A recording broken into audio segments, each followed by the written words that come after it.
fourth pick in the 2020 NBA Draft, the Chicago Bulls select Patrick Williams from Florida State University. What is up, fellow Bulls fans? Welcome to the Bulls on a Run podcast, coming at you with a new video. But before we get into the video, please remember to hit the like button, subscribe, and also turn on the notification bell so that you can be in the loop for weekly Bulls content. In today's video, we're talking about why Patrick Williams will take that next step going into next season. Now, Patrick Williams was drafted in the 2020 NBA draft with the 4th overall pick, but many Bulls fans and just fans around the league did not understand why Patrick Williams was taken with such a high pick, because his stock actually rose overnight before the draft. He was projected to be going into the mid to late lottery that year, but many people started to see that he had more potential than what the league was giving him, than what the draft boards was giving him. So the Bulls actually took advantage of that and was able to draft him with the 4th overall pick. Now, as we saw, when he came into the league and when he came to play for the Chicago Bulls, he was able to impact us right away on the defensive end.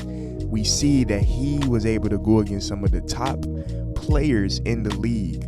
He was able to go against some of those top talents at his position, and he was able to actually hold his ground going against those players. Now, Patrick Williams is a 6'7" forward / power forward, 220 to 215 pounds, and he's basically NBA ready. His body was NBA built. So the front office saw that potential in Patrick Williams, and they was able to draft him with that pick. Now, when he progressed throughout the season, we saw that he had some flaws when it comes to his offensive game. He wasn't a consistent shooter. His shot did not look as fluid as we would like it to be for an NBA player. And he didn't really have as much of an off-the-dribble game. Most of his points came from spotting up from 3 or backdoor cutting or pulling up from the in-between game. His mid-range is actually one of the better attributes of his game. But in his first season, we saw him be more of a two-way player, not as much on the offensive end, but more so on the defensive end, coming in and being able to lock up the best player on the team. Now, Billy Donovan did a very good job of throwing the young rookie at that time in the fire, just throwing him in and allowing him to learn on the fly by guarding some of those best players in the league. Now, that is very crucial for the development of a player in the NBA. You can't just say that he's going to do this and he's going to be able to guard this. You have to allow him to get in and guard those players and allow him to learn and make mistakes. Now, in that first season, Patrick Williams did not make as much of an impact going into the last part of the season. He did not make as big of an impact. He played 71 games and he only averaged about 9 points per game, and he averaged about 40% from the 3-point line on those 71 games that he played. But going into last season, the previous season, the Bulls made some changes. We acquired players like Lonzo Ball. We acquired DeMar DeRozan. We acquired Alex Caruso.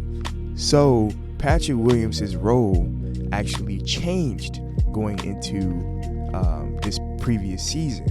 Now, he wasn't expected to be that firepower on offense that many people projected him to be by being drafted with such a high pick, but the Bulls were able to utilize him with his best abilities, being able to guard the best player on the floor at that power forward position, playing alongside Vucevic, allowing him to come in and play his role, being that spot up player in the corner, giving him some mid-range shots, allowing him to guard those players.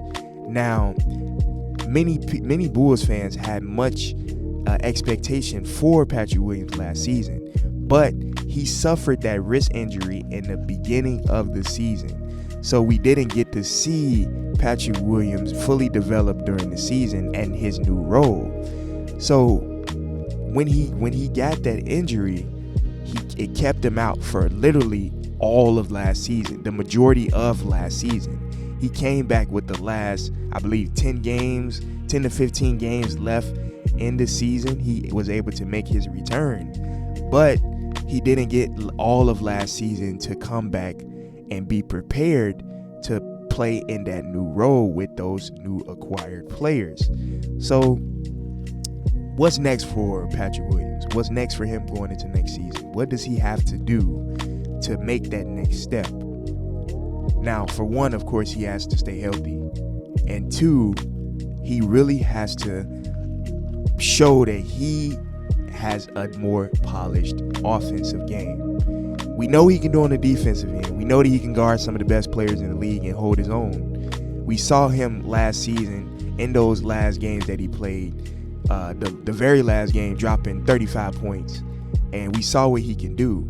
But what can he do going into next season in his new role? Can he show that he has a more polished offensive game?